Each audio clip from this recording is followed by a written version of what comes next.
Welcome to the Carnivore Cast, the podcast focused on the carnivore diet and lifestyle, with practical advice from successful carnivores, citizen scientists, and top researchers.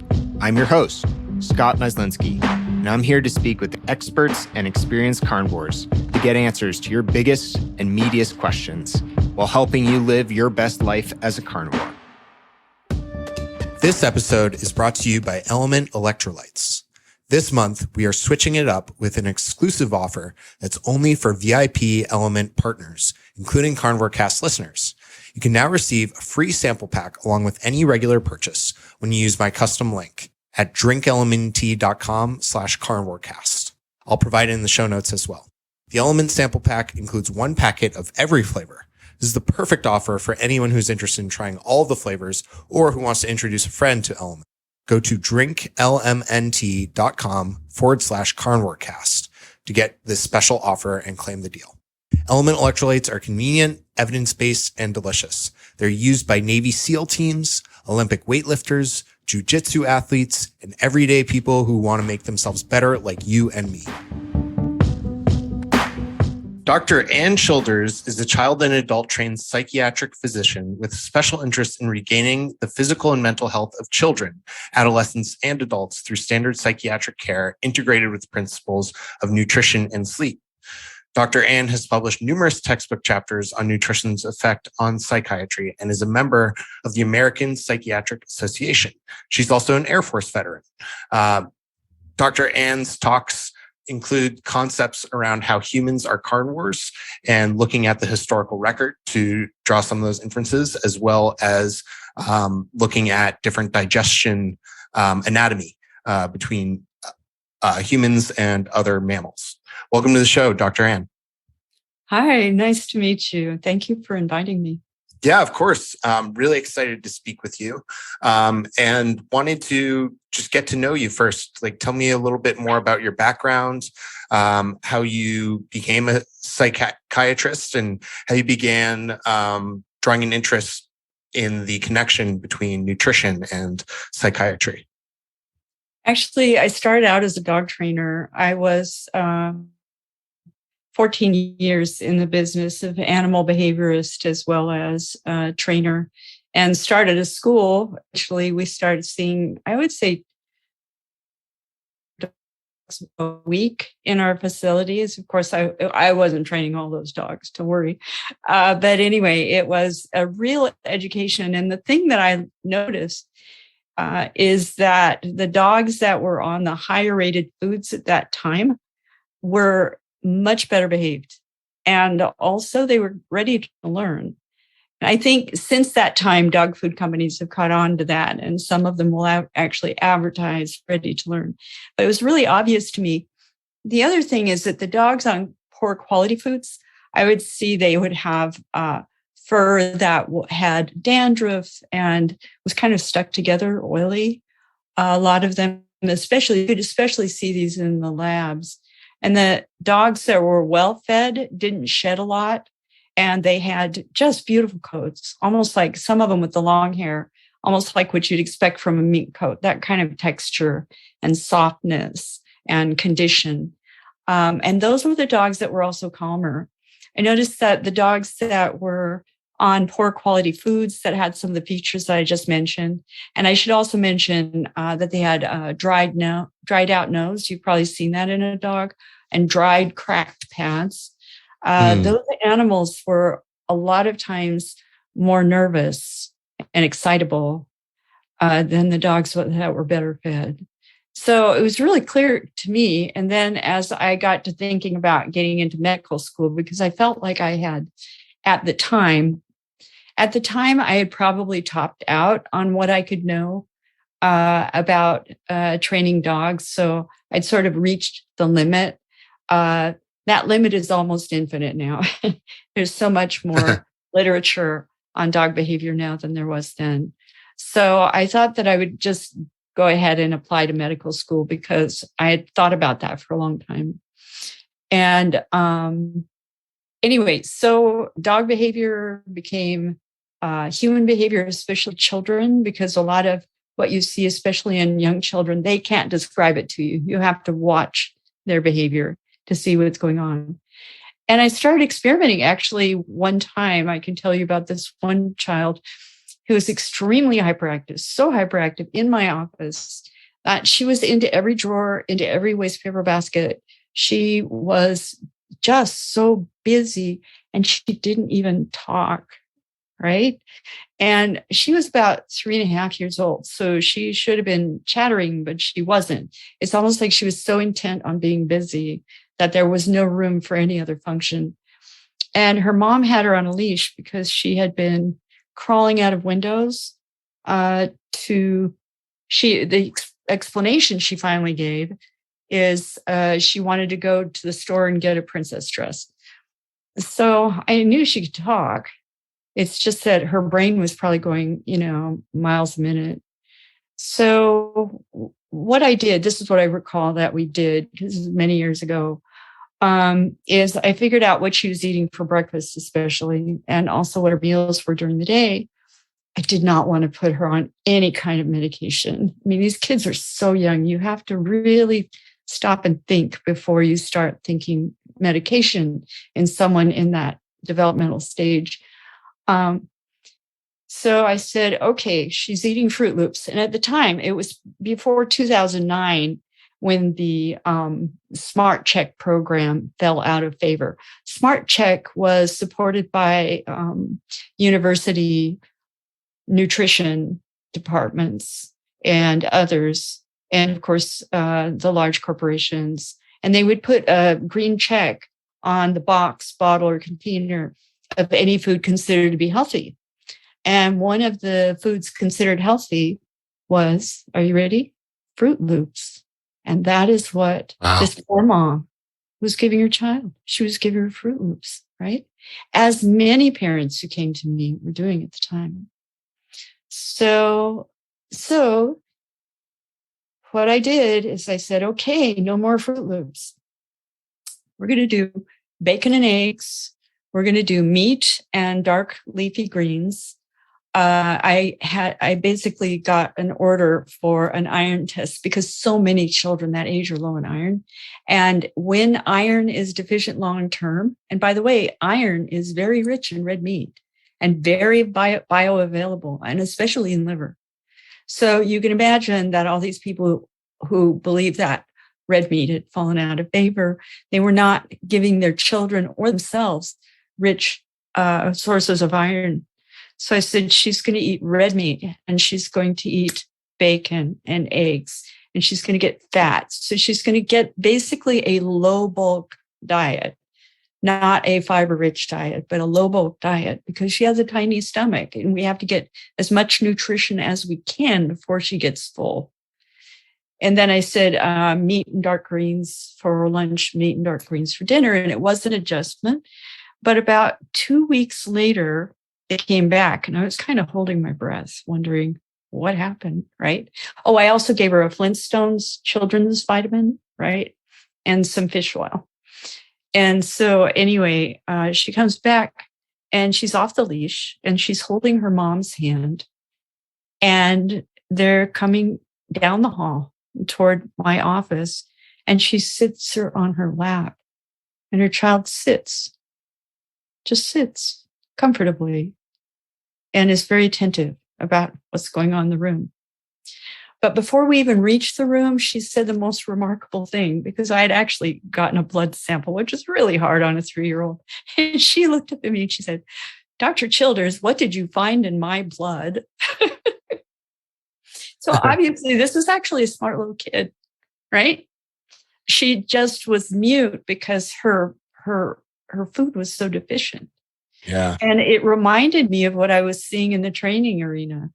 I would see with a partner, with someone helping me with the training, I would see 20 dogs at a shot and it was really clear. And so what I ended up doing actually is pointing to dogs and saying, asking the owner, you, to say out loud to all the others, what are you feeding your dog?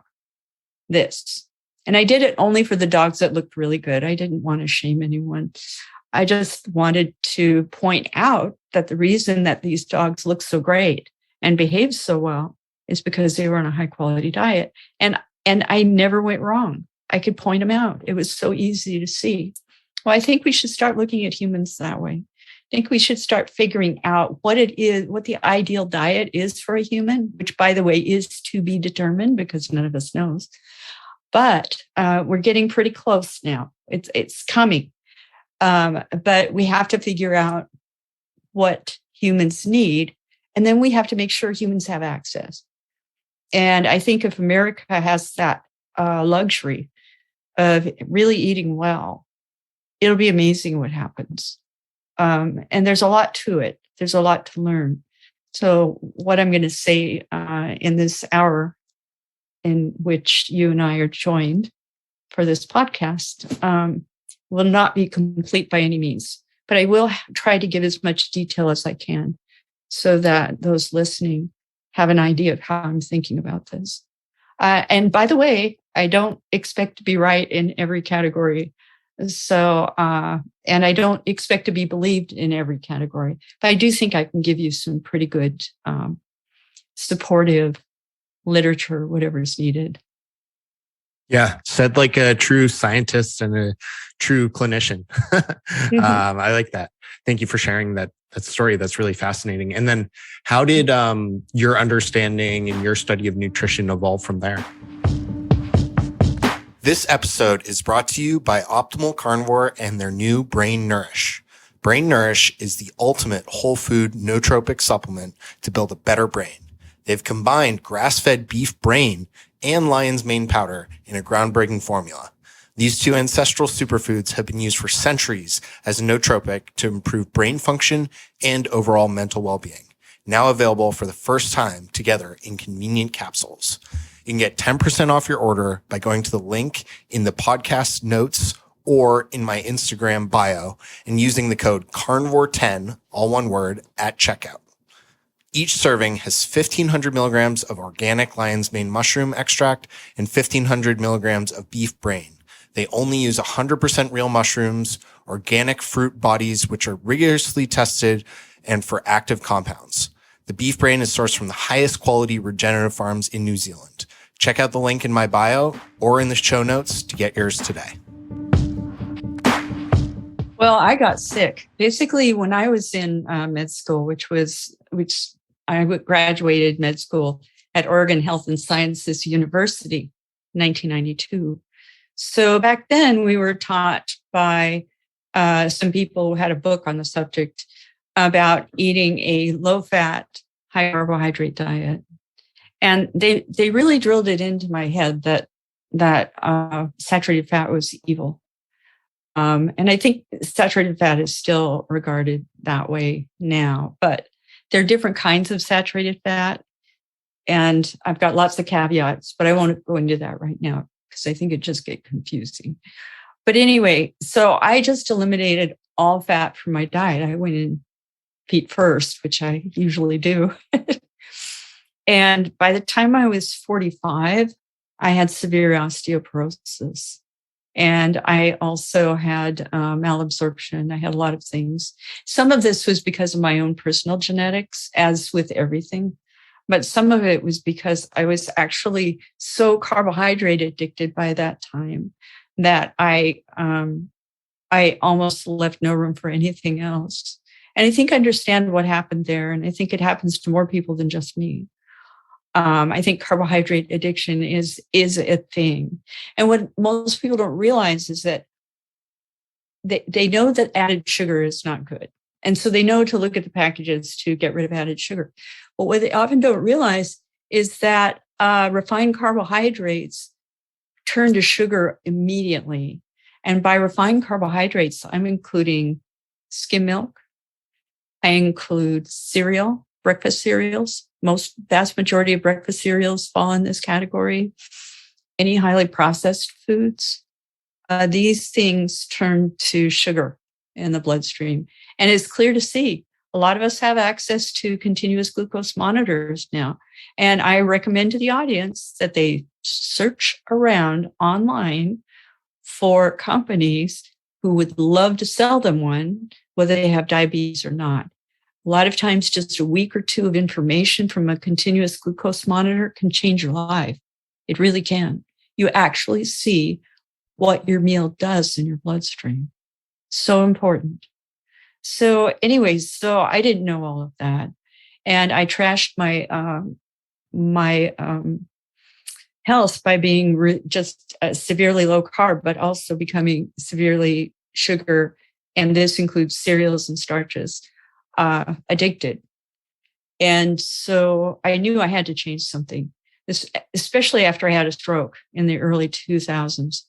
That was the shot over the bow, because in my family, both my sisters were disabled from stroke or stroke-related conditions. So I really had to, it made me sit up and take notice. Fortunately for me, it was mild, and I was able to recover within a year or two easily. And actually, nobody even knew I had it because it didn't disrupt my function that much. So anyway, that was really stunning. So I came across this website called the Weston A. Price Foundation. And although, just telling you, I don't agree with everything on that site, a lot of their nutritional recommendations turned me right around. The first thing I had to do is get familiar with fat again. I could not recover unless I became familiar with fat and started eating things that had fat in them. And that was like the first step. I noticed it. Remember I said that those dogs that looked really great, that had those beautiful coats, were so well nourished and so gorgeous. Mm-hmm. And they had moist noses, moist pads. Well, those dogs were on a higher fat diet than the other dogs. Yeah, so fat, I started making that connection, and I said, I've got to start eating fat. And I started eating saturated fat. And I also started eating fats that were not commercial seed oils. And I continue to avoid commercial seed oils to this day. I will do an extra virgin olive oil. I will do a virgin or extra virgin, which I think is just marketing in coconut oil. But anyway, I'll do a virgin or extra virgin coconut oil. I will use wild boar fat, and you can get this on Amazon to fry with. I will use always a highly saturated fat for frying. The reason is that the double bonds, in chemistry, it's called a double bond. And that double bond can be corrupted. It makes the chain weaker when exposed to heat. So I do not use oils with double bonds for frying at all. And by just doing that much, then of course I was getting my fat-soluble vitamins that were so low in me. Vitamins D, A, vitamin K, K1 and K2, and vitamin E. Right? So all of those were available to me now. And I actually started recovering. And then I added red meat. That was one thing they recommended as well. I added red meat. First, I did iron supplements because I was so low on iron. I added red meat and started making red meat a constant part of my diet. I would eat red meat at least twice a week. And now I just eat it whenever it's around. Because my iron now is high enough for me to think and function. Iron is important. Okay. And this is why I think people really need to know how much spinach they need to eat to get enough iron. I think it's something like between 2.5 and 5 pounds. Seriously. People need to know how much it takes. And also spinach has anti-nutrients in it, like oxalic acid. Even has calcium in it, which can prohibit the absorption of the iron that's in it. So it's really, people say, oh, just like Popeye, you got to eat your spinach. Not really. Vitamin A is another one. And I was really low in that. And I was depending on carrots and beta carotene for it. Well, I don't know what my genetics say, but I'm going to guess that I'm part of the group that cannot turn beta carotene into vitamin A. And a study that kind of set things off and in terms of the nutrition community re-examining vitamin A was done in Great Britain. And something like 40 and close to 50% of women studied in the UK could not convert beta carotene into vitamin A. So if you don't know who you are and you're relying on supplements that have beta carotene, even if you're very well-meaning, you're vegetarian or vegan, you may not be getting the vitamin A that you hoped for. And this can affect your health and the health of your pregnancies and children. So it's really important to know about this. The active form comes from animals or animal-derived products, such as egg yolk and fish oil, liver. Liver is a great source of vitamin E. So I really had to study and work to bring my health back. I probably messed a few things up. Anybody who sees me live notices that my head shakes. And I do have some neurological things going on. It's not Parkinson's, it's dystonia. It's from something I inherited called Ehlers-Danlos. But anyway, that aside, so there's some things that I think I might have been healthier later in adulthood if I had eaten better earlier, but we'll never know. I'd have to turn back time to figure that one out. But I can say that my health got so much better and my thinking got clearer. And then, but I still couldn't gain weight. And it turned out that I'd gotten celiac. The grains of today may actually promote celiac. So, and celiac disease can happen anytime in your life. And to lots of people that have the genetics, because the genetics are widespread for this disorder. And what happens is you get this malabsorption. So what happened? My weight dived down to about, I think, maybe 22 pounds less than what I weigh now, which pretty much skeletal. And it wasn't until I offloaded gluten that I could actually gain weight. So I didn't really wait for anyone to diagnose me with celiac disease. I knew I had malabsorption when I was eating gluten. And then after I quit gluten, I didn't have it and I could gain weight. So I'm satisfied with that. It's funny, while I was trying to gain weight, I kept eating butter and cream and it didn't work. And I could not figure it out. I guess I was probably keto then. I didn't really go officially keto until December of 2006. It's funny, when you've been a sugar addict or any kind of addict, when you remember your quit date, it's confirmed you were an addict. Yeah. Right? So I remember that. I remember my quit date and my health went up from there. So I've really been keto for 15 years or more. Yeah. So I'm probably primarily carnivore. I eat a few things that are a little off the rail. I do make sure that I get organ meats. And I usually get them in things that are pretty common and can taste pretty good. It depends on your taste. I don't know. Not everybody loves sardines or dried fish, but it's interesting. Beal and Hortense. Okay, so one of my critiques about carnivore was that I don't think it's a complete diet. And beef, if you look at Beal and Hortense, if all you're doing is eating round steaks or, anyway, you're probably not going to get everything, especially if you have, like me, a low metabolism, which happens as we get older. But also my metabolism was never very high unless I was lifting weights. So, and that was just probably a few years in my life. So, anyway, all muscle meat all of the time, I think is not a good plan. And even adding fish, if it's still muscle meat, still not enough for a lot of us.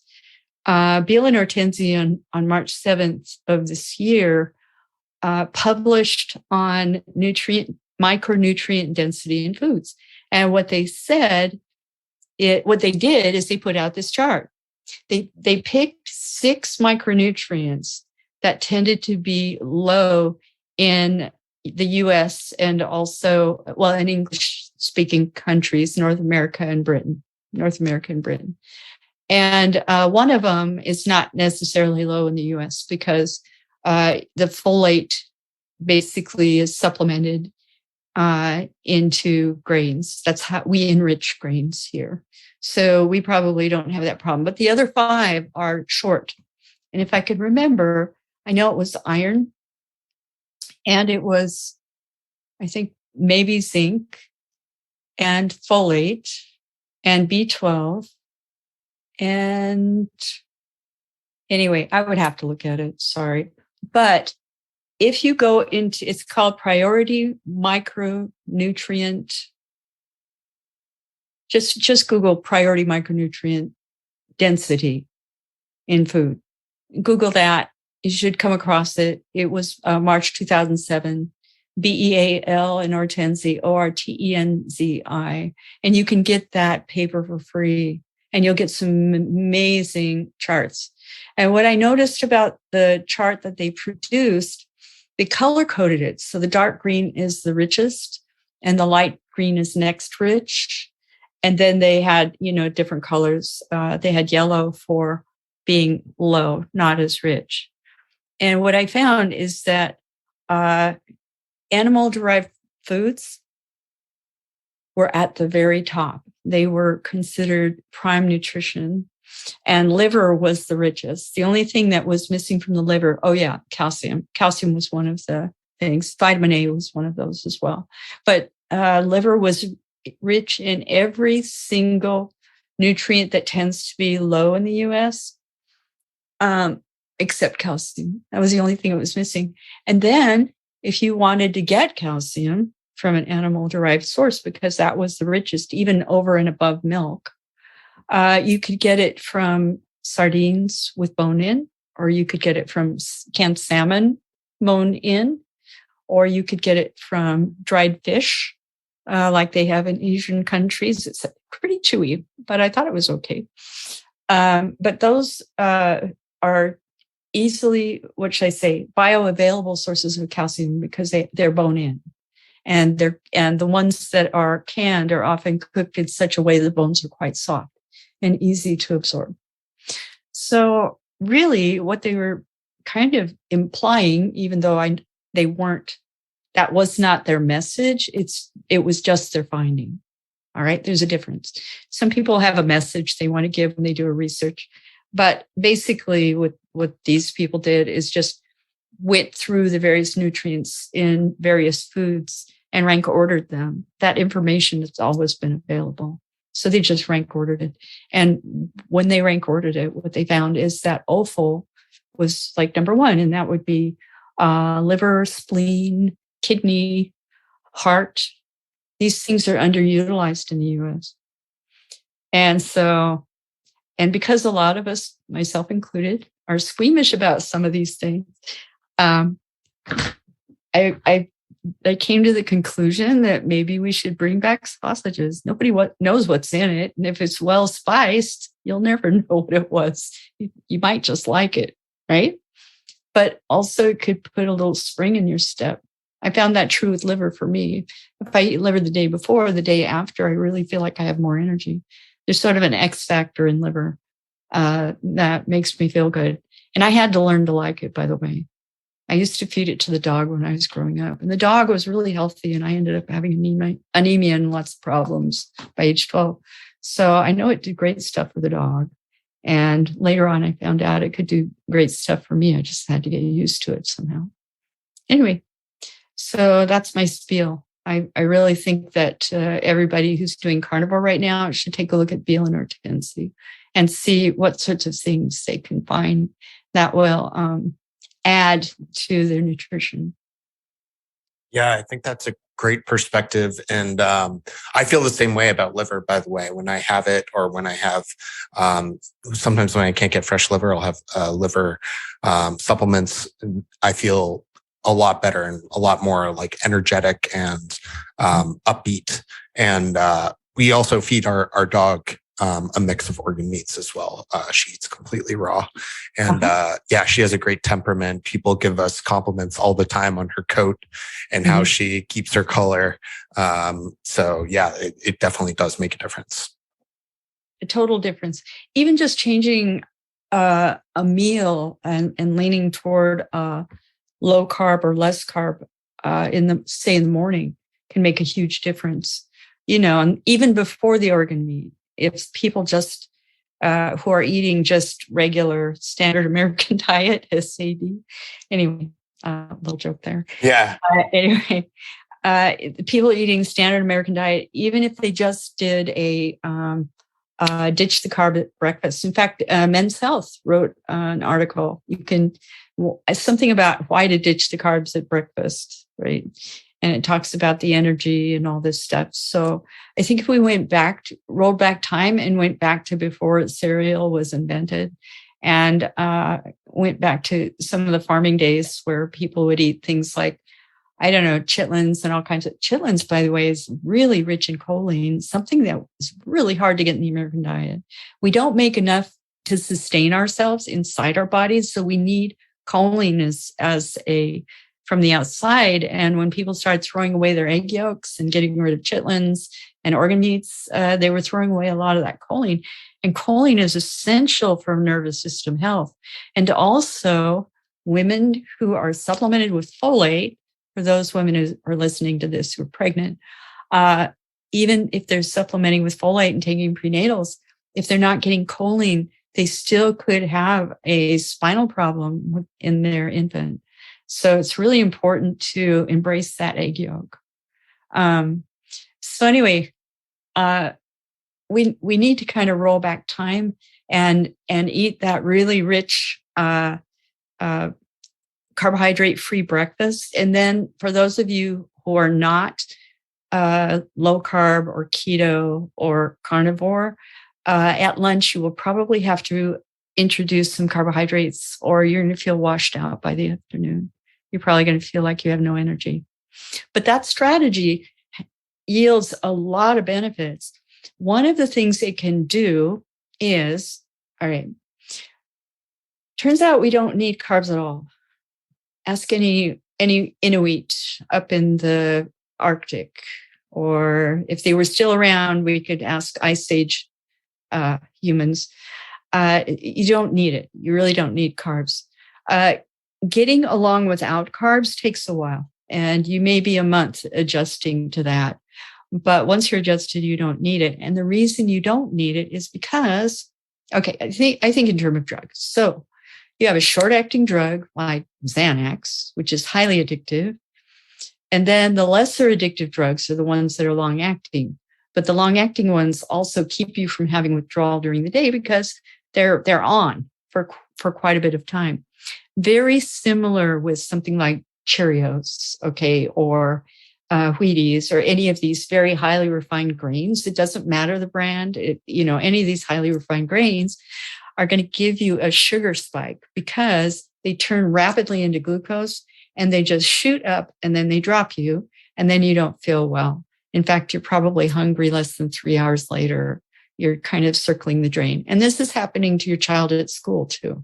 So that 10:30 snack that a lot of schools have, it's because these kids are kind of circling the drain cognitively because they just got a big letdown from their fat-free, high carbohydrate breakfast. So if you, and maybe your kids, if you feel comfortable doing this, eat a low carbohydrate breakfast, what happens is that lack of carbohydrate is not going to starve your brain for fuel.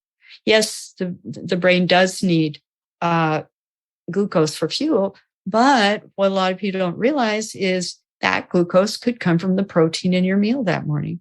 That glucose could even come from the fat in your meal. There's a process that your body does called gluconeogenesis. And what it does is it makes glucose out of things you don't think of as being sugary. So interesting to me too, because this is the reason that type 1s who cannot make insulin, so they have to take insulin. This is one of the reasons that type 1s have to take insulin, because although they're not getting carbohydrate, their protein is making carbohydrate. So that's why they need to have a shot anyway, even if they're keto. So that breakfast is going to give you long-acting energy instead of getting the addictive up and down of a refined carbohydrate. Now you're actually producing glucose at a lower rate over a longer period of time, just like a long-acting drug in a way.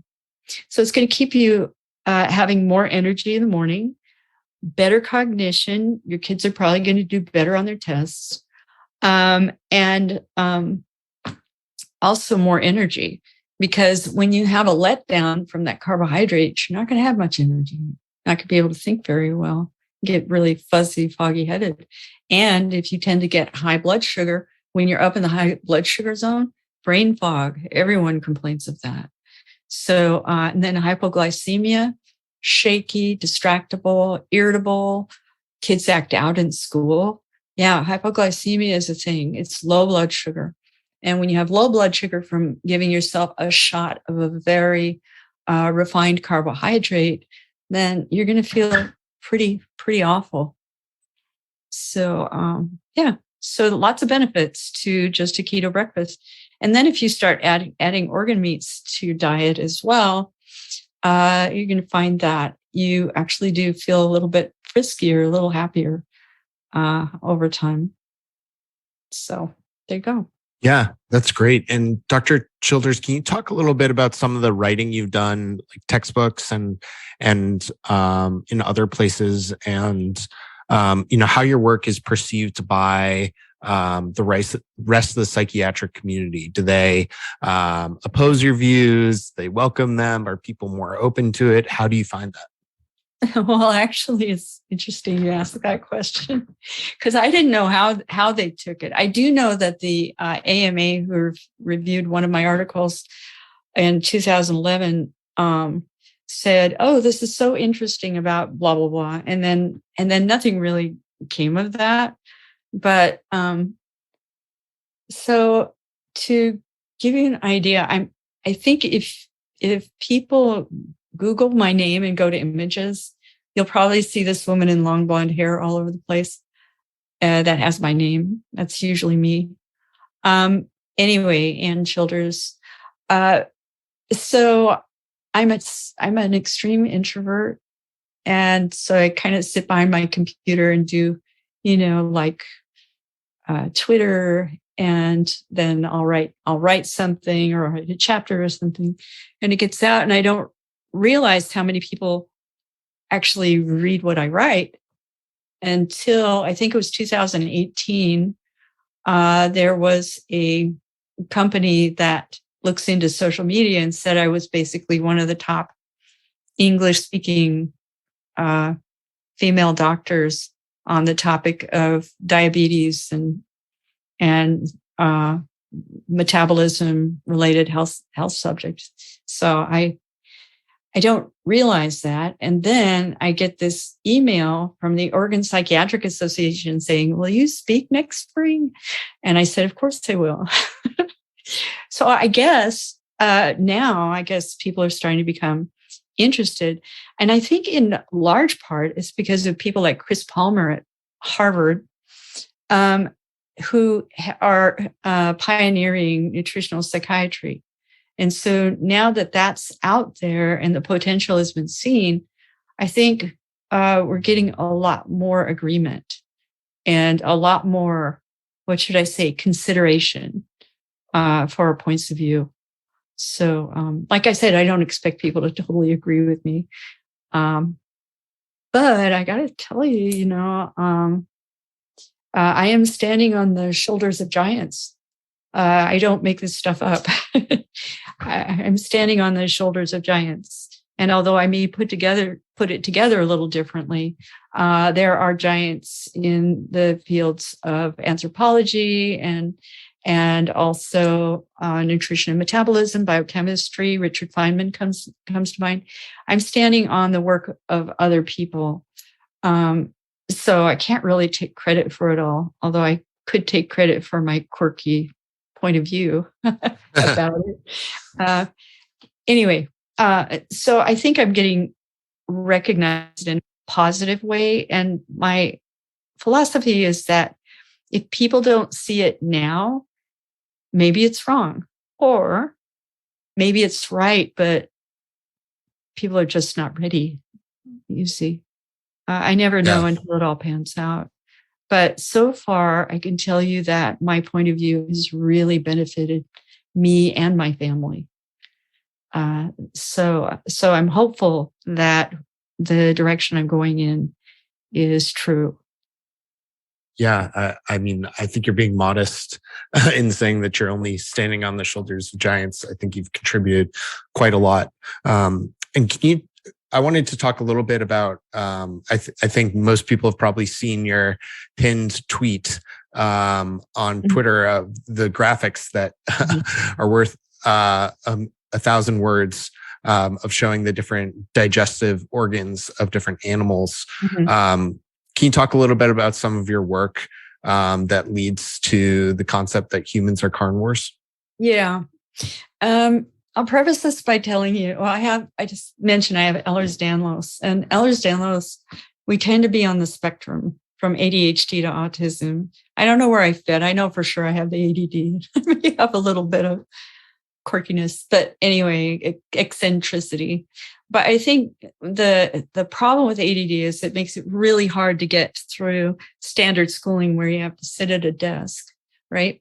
But the good part about ADD is being able to wander around and be curious, if you use it that way, about a lot of different things. So I don't tend to stay in my lane. I was encouraged to do so on Twitter, but my personality just doesn't allow it. In fact, I'm also on Myers-Briggs. I'm an INFP. I'm an introvert, intuitive feeling and perceiving, which you can substitute procrastination, piles of paper. Yeah, that's me. That's me. And one of the reasons is because I'm interested in so many things. My brain doesn't sit still. I can sit still now, but my brain doesn't. So what happens is I end up going all through the literature. I'll go into anthropology and I'll take a look at biochemistry, and then I'll take a look. And so I tend to love to explore patterns and see if I can put it all together.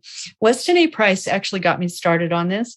What they said is Weston A. Price actually, you can read his book, write this down, Nutrition and Physical Degeneration. It's from, I think, 1939, Nutrition and Physical Degeneration. It's free online. Just Google it, get the PDF, and read through it. I tell you, I've read it several times. It's really important work. There may be parts of it that don't stand up today in modern times, but what he did on base is extremely valuable. So he traveled with National Geo, and he found pockets of human beings who had never met with European food, ever. They were still on their original diet, and he documented what they were eating as best he could. And then he made measurements, being a dentist, of their dental arches, and started taking photographs so that there were actually examples of people before and after. And the befores, you see these beautiful teeth, you see these sparkling smiles, you see these people feel good. They're probably getting those organ meats. Anyway, so you can see that things are going very well developmentally for them. And then you see the next generation after the European foods came, and you see tooth decay, gum disease, you see jaw deformities. In fact, in the before picture, all these people have their wisdom teeth. Nobody has to have them pulled. In the after picture, yes, the jaws are very small. The teeth need to be pulled. It's just a disaster. That actually happened recently in El Salvador, in fact. Okay. So Weston A. Price got me started by just looking at skulls. And I thought, oh my gosh, he found a tooth decay, like a tiny cavity that is in the process of healing. You hear me? Healing? It was actually healing. In about 1 in 300 teeth in the people on their old diet. And then he did it with people on their new diet. And it was just rampant. It was terrible. In El Salvador, I think it was PBS reported tooth decay.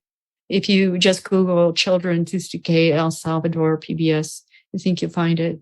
But it's just heartbreaking. These children lived in the countryside. They never needed a dentist. They had full mouth full of teeth. They had beautiful development. They never needed orthodontia. And then came the junk food. And what happened after that was just so pitiful. And the pain that these children experienced and the bewilderment of their parents who are also getting diabetes for the first time. So these foods really do make a difference. So with encouraged by the Weston A. Price Foundation and Nutrition and Physical Degeneration, I started going back and trying to find out about the tooth decay and, gee, what did people in the 1500s do?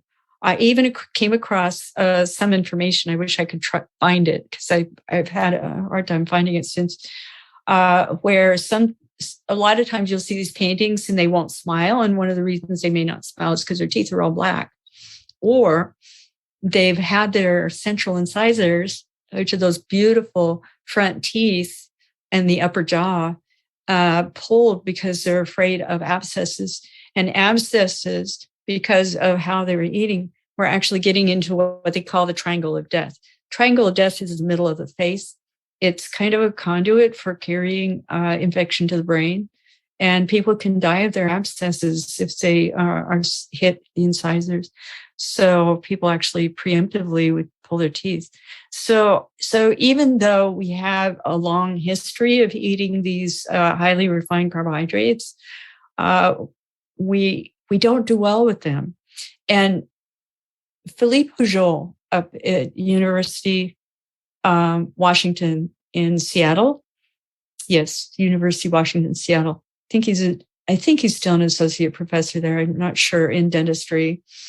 He wrote Dietary Carbohydrates and Dental Systemic Disease. And what he said is the first thing that happens is the gum disease and especially the tooth decay. The tooth decay, the pain from a rotted tooth is basically a 5-alarm fire that you can't ignore.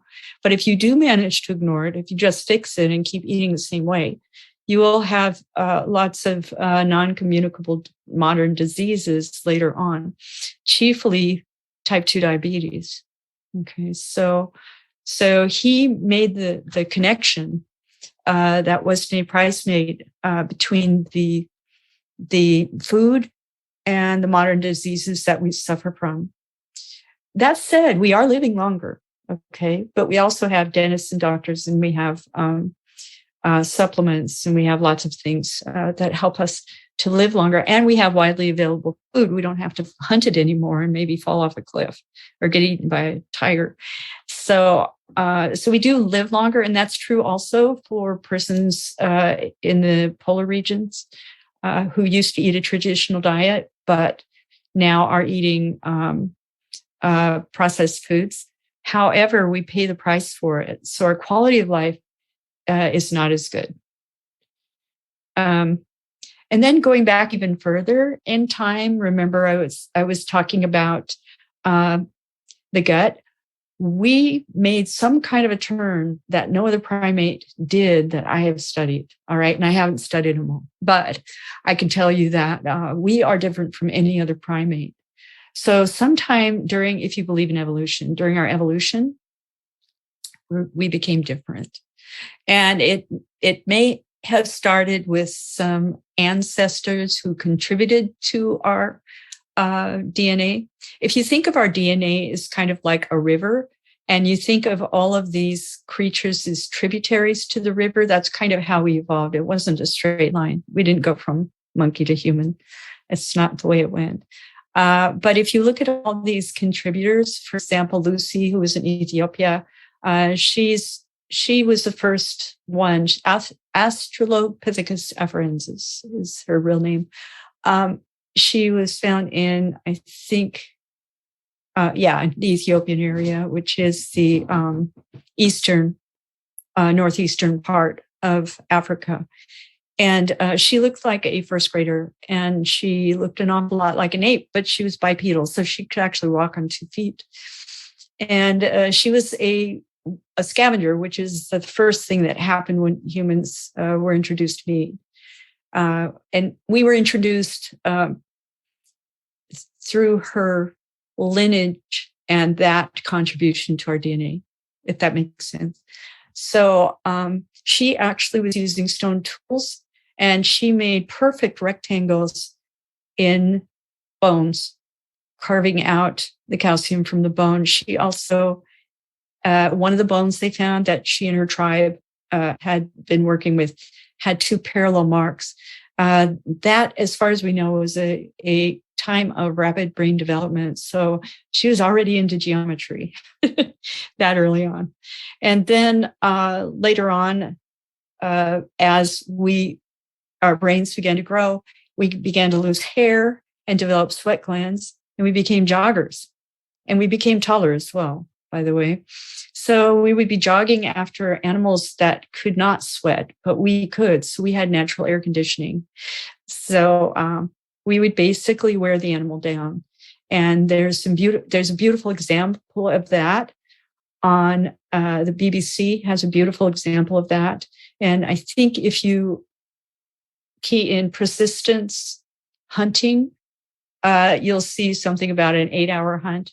That's it. There are actually some tribesmen who are still hunting this way to this day. So when people ask you, well, do you need teeth? You need fangs. You need these big sharp teeth. No, we didn't. We had, first off, our bodies changed, and then we developed technology. The atlatl is an amazing spear chucker, and that thing can launch a spear at up to 70 miles an hour, sometimes faster, depending on the spear and the skill of the hunter. So we were able to bring down mammoths and feast on those for ages because, it could feed a village, and it was during the Ice Age. So you had this natural ice box to preserve it. So all of that was pretty great. And then, and actually, we had some tools. We had like stone tools so we could cut. So we were able to scavenge for also meat that was not a fresh kill and that we didn't kill. And that's often called carrion. And we developed very acidic stomachs. Our stomachs, when they're healthy, the pH is about 1.5, which is in the range of what would be called a facultative scavenger, which is probably what we did. So we could hunt, we could bring down an animal by overheating it out in the desert, and then it would drop to its knees and die from heat exhaustion. And then we'd be able to harvest that animal. Or we could wait till other animals killed something. And as long as it was fresh enough, we could eat it. There's a beautiful example of that called Men Stealing Meat from Lions. And I understand that pride was like 15 strong and they had cubs. So they were pretty motivated to eat that kill. And 3 tribesmen basically sauntered up with a lot of bluster and faked them out and chased them away from their kill just long enough to take a haunch and pull it away and bring it back to the village. So this is the kind of tricks that we learned along the way. And then once we had technology like bow and arrow, atlatl, spear, then we were able to harvest even better and not be too close to the animals because that's actually more dangerous. So being able to chuck a spear or to shoot a bow and arrow was a lot safer, and it ensured better survival of human beings. So we have a long and glorious history of evolution, and compared to other apes, other animals in our category, primates, we have a much larger amount of small intestine and a much lower amount of colon. And there's a reason for that. During all of this time that I told you about us learning how to hunt and learning how to scavenge, our gut changed along with the brain. And it's interesting because there's a gut-brain axis. They're both connected. It's very interesting. In fact, there's probably more serotonin, dopamine in the gut than there is in the brain in a human being. So anyway, our gut was really primarily suited for meat eating. And we do not digest cellulose. Look it up. Trust me on that. And plants have cellulose walls. They have cellulose structures. So that's probably why you and I don't just go out and graze on the lawn when we're out of food. It's because we can't digest it. We cannot. And in fact, we can't digest it any better than a cat or a dog. Whereas the other primates, they have lots of colon, and that colon is stocked with a microbiome that is extremely well suited for breaking down cellulose. So they are able to make small chain fatty acids and all kinds of things out of what they eat in the colon. And they're also able to make micronutrients, but to put it delicately, they have to recycle what they leave. Excuse me. But anyway, in order to get the B12. So anyway, it's called coprophagy, and apes do it. There are lots of animals that do it. Rabbits do it. Anyone who's raised rabbits probably knows that. Anyway, so what they make in the colon, they can't just reabsorb it unless they bring it back around. That's the problem with something like that. And thankfully, we don't have to do that. It's pretty great. So, but we can eat plants. We can, and we can actually get nourishment out of them. And the way we do it is we cook. Okay. So there's that technology again. So we can cook. We can also ferment. They can ferment it inside their bodies with their own microbiome, which is breaking it down. That's what fermentation is, like your yogurt. You've got bacteria in there. Fermentation. So they can do fermentation there. When we try to ferment, we just tend to fart. So, but it doesn't really get us very far ahead. But if you do something like capture microorganisms in a jar, and those microorganisms work on your cucumbers and turn them to pickles and make the broth sour, that's fermentation. And that also breaks down the cellulose. And then those products are easy for us to digest. So I would never say, oh, just get away from plants, never eat another plant again. For one thing, plants may be giving us something that we'd otherwise miss because we don't eat liver and we don't eat offal, et cetera, et cetera. So that may be our backup plants, so to speak. So it's probably not wise to just say, scrap all the plants because Dr. Childers says we're all carnivores. Those of you who don't eat a well-rounded carnivore diet, maybe that's how you do it. But I would say, let's see if we can get offal back into the diet. Let's see if we can get bones back into the diet. I think that'll probably take care of most of the problem. By the way, it's interesting, lions are dedicated, they're obligate carnivores, excuse me. But if you feed them all muscle meat, they will end up having neurological problems. And that's been discovered. So just like our dogs who are eating raw food, you definitely want to make sure that they get that you get offal too if you're going to go with carnivore. So. Yeah. That's great advice. And Dr. Childers, this has been fascinating. I really appreciate how deeply you study so many different topics. And like you said, just have an interest in a wide range of things and can bring it all in to form these perspectives. It's really valuable. Where can folks find out more about you? And I'll, of course, have links to everything in the show notes. Oh, yeah, I'm on Twitter and Childers MD. That's probably where I spend most of my time on social media.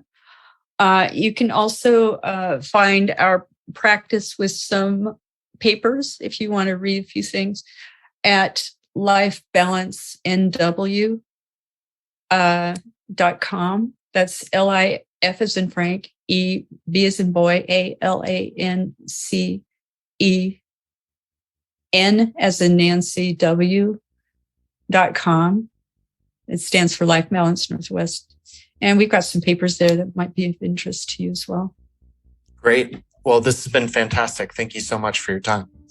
Thank you so very much. If you enjoy the show, please consider supporting the Carnivore Cast on Patreon. By becoming a patron, you'll help us reach more people and continue to create content on carnivore. There are also exclusive perks available, such as private Q&As, consultations with me, and more. Become a supporter at patreon.com/carnivorecast. Check the episode description for the link. Thank you, and I'll see you there. Thank you for listening to this episode of the Carnivore Cast. If you enjoyed this episode, please review on iTunes. It really helps us out, and share it with a friend. What questions would you like answered, or who would you like to hear from in the carnivore or research community? You can find me on Twitter, Instagram, and Facebook at CarnivoreCast, or go to carnivorecast.com. You can also email me at info@carnivorecast.com. I'd love to hear from you. Until next time, keep it carnivore.